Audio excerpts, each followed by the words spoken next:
अन्नपूर्णे सदा पूर्णे शंकर प्राप्त वल्लभे भिक्षां देहिमा भारत बोलो भोलेनाथ की।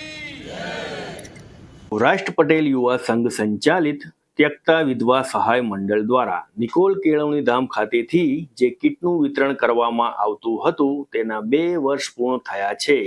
તો ત્યારે આજે કીટ વિતરણ કરવાના સમયે લીલી ઝંડી આપવા માટે પટેલ સમાજના અગ્રણીઓ તેમજ ત્યક્તા વિધવા સહાય મંડળના યુવાઓ તેમજ વિશેષ અતિથિમાં ઠક્કર બાપાનગર વિસ્તારના ધારાસભ્ય શ્રી કંચનબેન રાદડિયા પણ હાજર રહ્યા હતા. ત્યારે વિધવા સહાય મંડળના યુવાઓ જે આ સેવાકીય કાર્ય કરી રહ્યા છે તેની ઊંડાણપૂર્વક માહિતી સમાજના અગ્રણીઓ દ્વારા આપવામાં આવી હતી, જેવી કે અત્યાર સુધીમાં કેટલી કીટો વિતરણ કરવામાં આવી છે, કઈ કઈ વસ્તુઓ આપવામાં આવે છે અને કેવી રીતે આ કીટો જરૂરિયાતમંદ સુધી પહોંચાડવામાં આવે છે.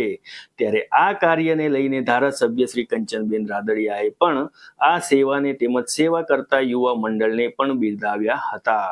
તેમજ વધુમાં જણાવ્યું હતું કે આજના સમયમાં આવી સેવા કરવી અને જરૂરિયાતમંદ વ્યક્તિને કીટ આપતા સમયે કોઈ પણ જાતની ફોટોગ્રાફી કે વિડીયોગ્રાફી ન કરવી તે ખૂબ જ સારી વાત છે અને આ સેવા કરવાની પદ્ધતિથી ખૂબ જ પ્રભાવિત થયા હતા.